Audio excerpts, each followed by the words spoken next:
Llegó el momento de abrir una ventana al pasado y escuchar esos pasajes de la historia que marcaron el rumbo de nuestra sociedad. Deje que su imaginación vuele y que las ondas sonoras lo lleven de paseo por un inolvidable viaje por la historia.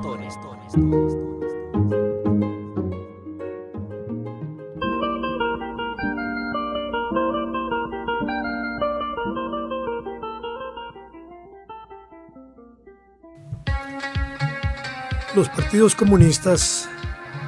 a escala internacional en la década del 30 elaboraron la táctica de los frentes populares para aglutinar alrededor de ellos sectores de diversa naturaleza política que estuvieran interesados en luchar contra el avance del fascismo en Europa y de Hitler y derrotarlos en todos los países.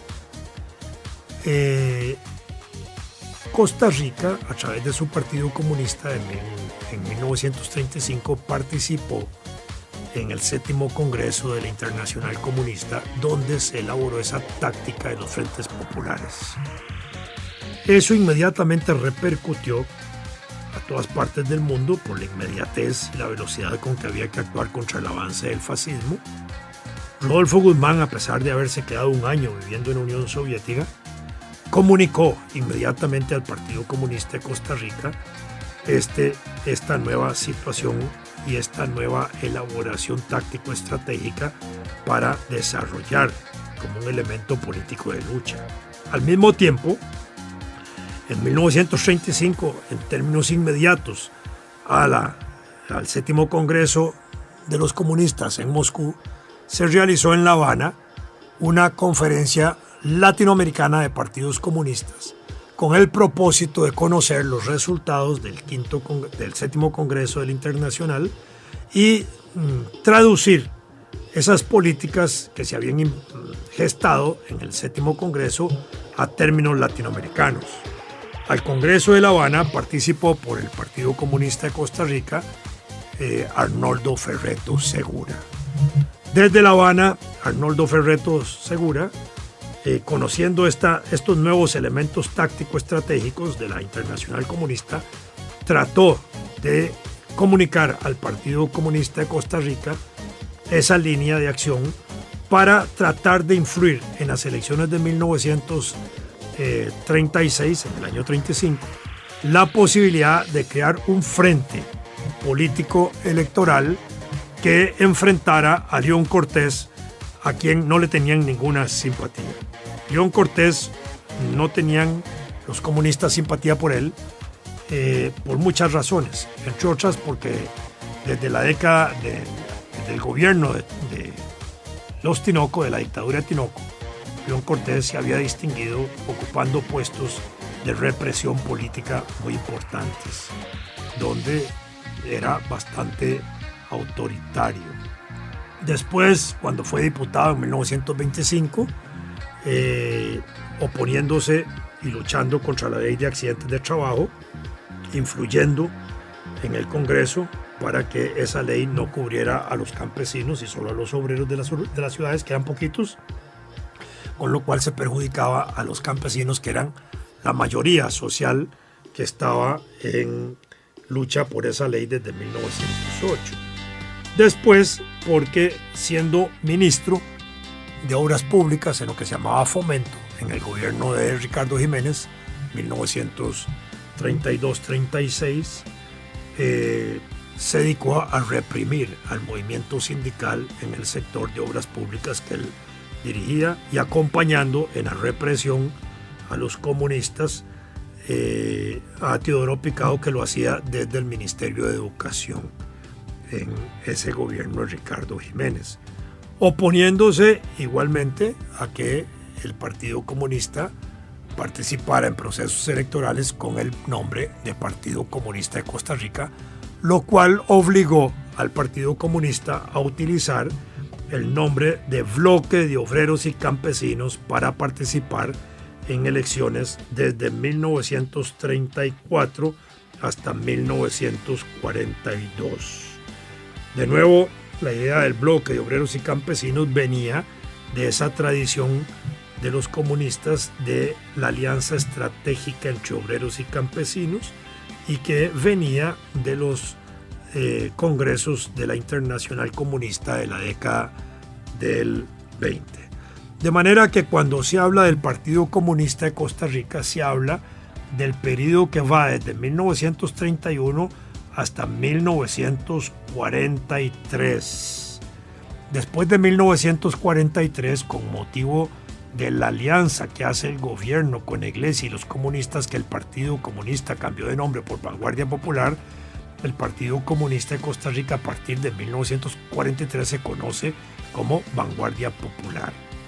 Pero, para efectos electorales, desde 1934 participó hasta el año 42 con el nombre de Obreros y Campesinos, Bloque de Obreros y Campesinos, que era parte de ese diseño estratégico de los frentes populares y de los bloques, en este caso más políticamente identificados desde el punto de vista comunista. En el año 44, el Partido Comunista no participa con fuerza propia como Bloque de Obreros y Campesinos ni como Partido Comunista, porque al constituir la alianza con el gobierno de Calderón y al apoyar la candidatura de Teodoro Picado como una candidatura conjunta, constituyeron una coalición electoral que se llamó Bloque de la Victoria. Y este concepto Bloque de la Victoria correspondió de igual manera a la idea de los bloques, de los frentes populares, de esa alianza político-estratégica que el Partido Comunista impulsaba en ese momento como parte de esa alianza internacional. Pero ese Bloque de la Victoria solo duró para las elecciones del 44, porque el gobierno de Teodoro Picado resultó un gobierno difícil y complejo en la situación interna del país. Por otro lado, la Segunda Guerra Mundial, que le había dado marco estratégico para esa unidad política, había ya concluido en mayo de 1945 en Europa y en septiembre en el Asia, cuando tiran las bombas sobre Hiroshima y Nagasaki, que fue innecesario que las tiraran porque ya el gobierno japonés se había rendido un día antes. De manera que, en ese sentido, ese esquema de la Segunda Guerra se rompe el año 45 y el esquema de la Segunda Guerra, al romperse en términos de las alianzas que existían hasta ese momento, provoca una ruptura de esa alianza internacional porque hace surgir una serie de nuevos países socialistas que hasta 1945 no existían en Europa, que son los países centroeuropeos: Albania, Yugoslavia, Hungría, Polonia, Alemania quedó dividida en dos fragmentos, una parte controlada por los comunistas y otra que no, Bulgaria, Letonia, Estonia y Lituania, que habían formado parte de la Rusia zarista en 1917, con motivo de la Revolución Rusa y la agresión que sufre Rusia por parte de 17 potencias imperialistas de la época, obliga a que la Revolución Rusa permita que Estonia, Lituania y Letonia se agreguen a Alemania mediante el Tratado Brest-Litov, que se firma en 1918. Rusia, en ese sentido, sacrifica esos estados que formaban parte de la época del zar sobre una base muy simple. Lenin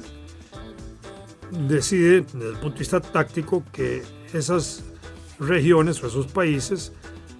se deben anexar a la Alemania, porque ellos no tienen capacidad de defensa, no pueden defenderlos, y que era mejor entregarlos y defenderlos después, sobre la base de un ejemplo que trató de ilustrar de esta manera. Si uno va por una calle y le aparece un ladrón y le dice la bolsa o la vida, ¿uno qué hace? Y Lenin se contestaba, entregar la bolsa. ¿Por qué? Porque con la vida puede volver a recuperar la bolsa. ese fue más o menos el planteamiento estratégico por el cual se negoció la separación de Letonia, Estonia y Lituania de la Rusia postsoviética inmediatamente al triunfo de la revolución para Alemania. Y quien estuvo a cargo de ese tratado fue nada menos que León Trotsky, uno de los líderes más importantes de la revolución en ese periodo, que fue el primer comisario del pueblo, el gran organizador del Ejército Rojo, el presidente de la Comisión Militar Soviética que empezó con la revolución. En fin, era un líder político muy importante, un gran teórico de la revolución en aquellos años. Entonces Rusia se había quedado sin Letonia, Estonia y Lituania, de manera que después de la Segunda Guerra Mundial esas regiones y durante el periodo de la guerra se incorporaron a Rusia y Rusia las había recuperado, de manera que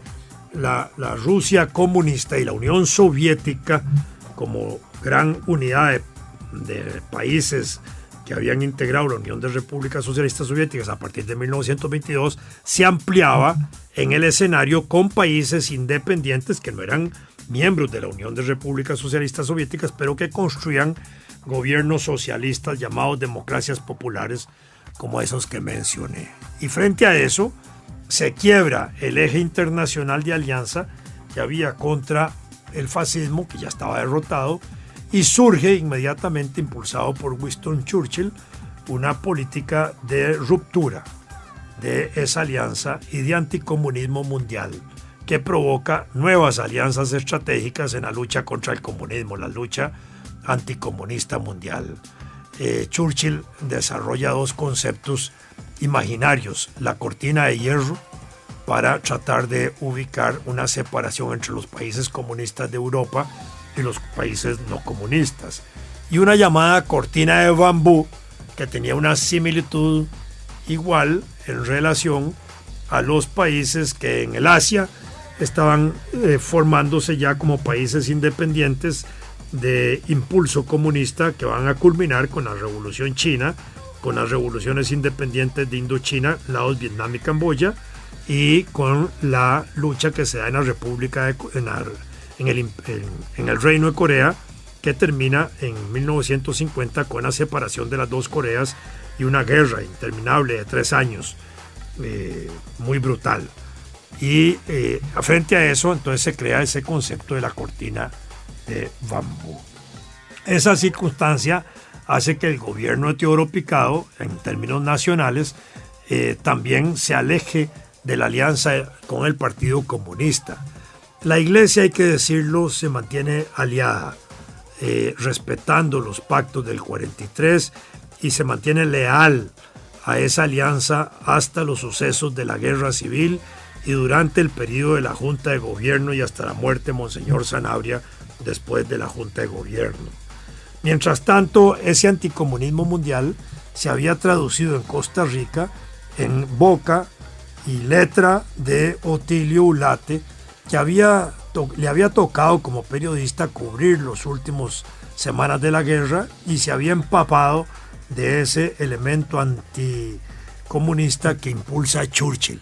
De manera que cuando regresa a Costa Rica, él impulsa desde su periódico, el Diario Costa Rica, consignas como no le hable, no le compre, no le venda a los comunistas, y atiza un ambiente anticomunista en esa dirección. De manera que la alianza que habían establecido a través del Bloque La Victoria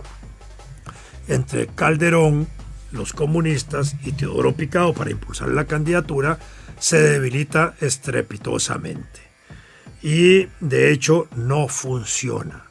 A pesar de que durante la alianza entre el Partido Republicano en época de Calderón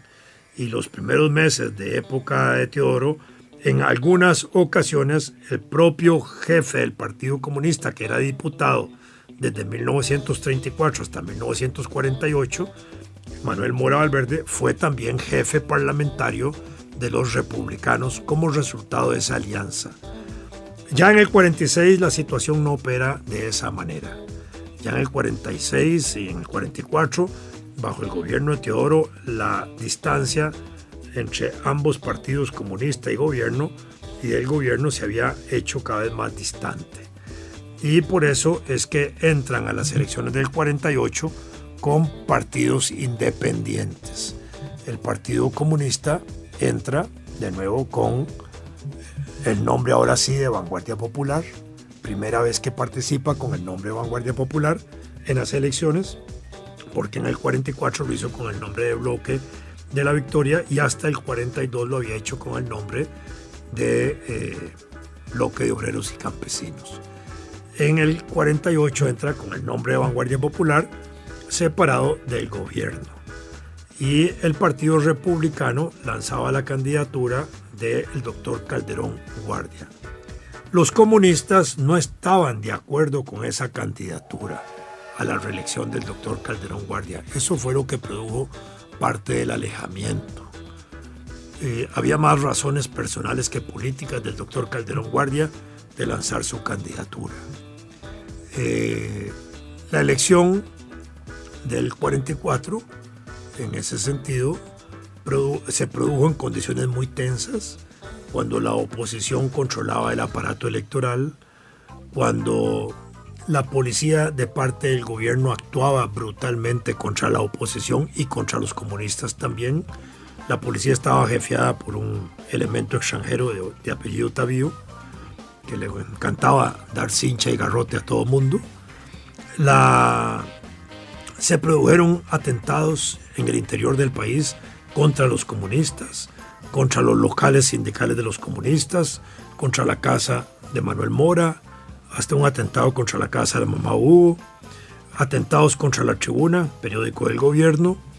Se había creado una situación muy tensa donde las manifestaciones de calle terminaban en violencia de golpes y porrazos. Los comunistas, para defenderse de esa agresión a la que eran sometidos y con esos atentados, crearon las llamadas brigadas de choque, que eran también unas fuerzas de combate popular, donde iban al enfrentamiento callejero, y la situación se tornó verdaderamente tensa y difícil, por lo que el año 47, el periodo electoral final, era muy difícil en el país, y más en el sentido de que los comunistas estaban separados del gobierno para las elecciones. Cuando estaban en diciembre del año 47, en esas circunstancias, los comunistas se dan cuenta de que mantener su candidatura independiente era facilitar el triunfo de la oposición. Entonces retiran la candidatura propia que tenían ya inscrita y deciden apoyar sin pacto alguno, sin realizar ningún pacto alguno, la segunda candidatura de Rafael Ángel Calderón Guardia, es decir, apoyaban la reelección de Calderón Guardia, pero no muy convencidos de ello. Y eso solo para evitar que Otilio Ulate ganara como jefe de la oposición política nacional. Así entraron a las elecciones del 48 el Partido Comunista con lista de diputados propios y a través de Vanguardia Popular, apoyando a la fuerza, por las circunstancias del momento, a Calderón Guardia y su Partido Republicano. Circunstancia que terminó en un triunfo en favor de Otilio Ulate, que no fue ratificado por la Asamblea Legislativa o Congreso, como se llamaba, y en ese sentido provocó el levantamiento en armas del grupo que Figueres jefiaba, dando motivos para el desarrollo de la llamada Guerra Civil de Costa Rica de marzo a abril de 1948. Hasta ese momento, la política de pactos y alianzas estratégicas del Partido Comunista funcionó en el campo electoral desde el año, intentándolo en el año 35, fracasando en eso, intentándolo en el año 39, fracasando también en eso, exitosamente en el bloque La Victoria del año 44 y no más, como políticas de frentes populares y de bloques de alianzas políticas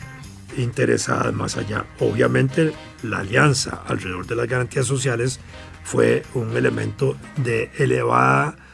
y altísima táctica y estrategia que provocó una alianza hasta con la Iglesia Católica de manera oficial, cosa que no se había logrado en otros países por parte de partidos comunistas similares. Los nuevos pactos que se produjeron por parte de los comunistas fueron durante el desarrollo de la guerra. Al finalizar la guerra, después de un mes de combates, empezando en marzo, mediados de marzo, 12 de marzo, hasta mediados de abril, los combates que se producen entre los insurgentes jefiados por Figueres y el gobierno de Teodoro Picado, apoyado por los comunistas, produjo una ventaja militar de los grupos insurgentes. A mediados de abril, esos grupos insurgentes estaban en Cartago y se avecinaba lo que se creía que era la batalla de San José, que iba a ser altamente sangrienta. Y frente a ese eventual episodio se produjo un nivel de conversaciones orientado a evitar la batalla de San José, con la intención de que el gobierno de Teodoro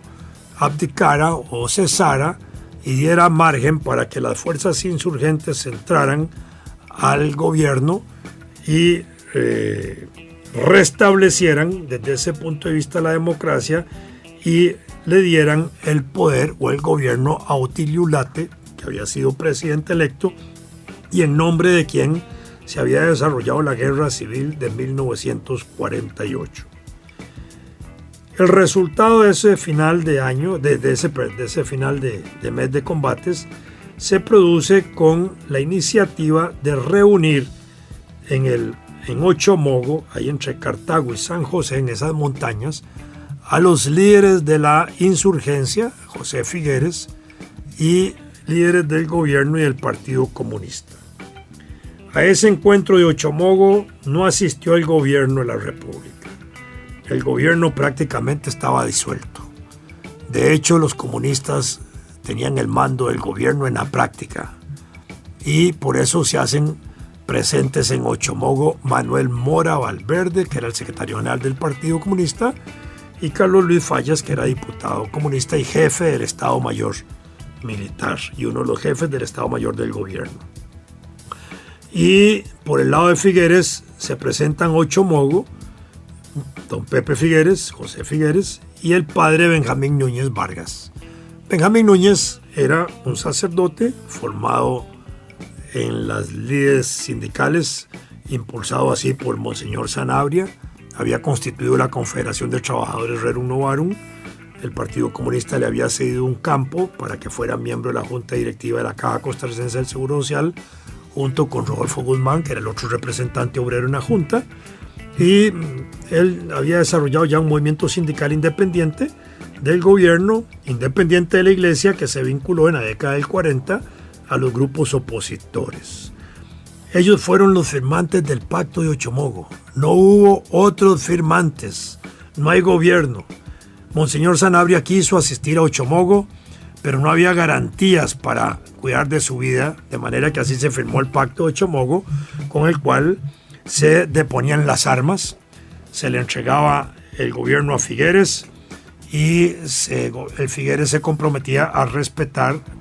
legalidad de los partidos, legalidad de los sindicatos, no intervenir propiedades, etc. Este Pacto de Ochomogo se avala en el llamado Pacto de la Embajada de México, en el cual Monseñor Sanabria había quedado casi de coordinador de esa gestión diplomática, donde con el concurso del cuerpo diplomático acreditado en el país en la Embajada de México se iba a avalar el Pacto de Ochomogo y se iba a dar tránsito a la entrada de Figueres, estableciendo un gobierno provisional transitorio, porque además Teodoro Picado prácticamente ya había abandonado el país junto con Calderón Guardia, que se habían ido a Nicaragua. Y así asume la presidencia de la República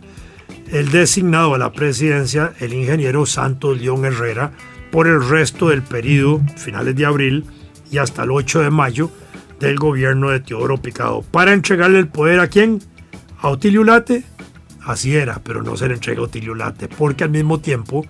Figueres obliga a Ulate a firmar el llamado Pacto Ulate-Figueres, con el cual él se comprometía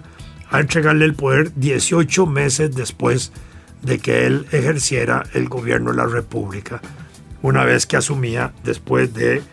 Santos León Herrera. Y así esos 3 pactos le pusieron fin a la guerra, obligaron a Ulate a esperarse 18 meses hasta el 7 de noviembre de 1949, cuando se le entregó la presidencia de la República a él. Asumido el gobierno por parte de Figueres, impulsó la llamada Junta Fundadora de la Segunda República, un periodo de gobierno de pocos meses donde hizo reformas muy importantes, suspendió la Constitución de 1871, suspende el Congreso de la República y reconoce las elecciones de Ulate, de manera que durante el ejercicio de la Junta Fundadora de la Segunda República se hacen después elecciones de diputados para acompañar en el poder ejecutivo al nuevo gobierno que se integraría el 7 de noviembre de 1949, y al mismo tiempo don Pepe Figueres convocó la Asamblea Nacional Constituyente, que operó durante el año de 1949, que dio por resultado la Constitución Política del 7 de noviembre de 1949, que es la Constitución Política que tenemos vigente hoy.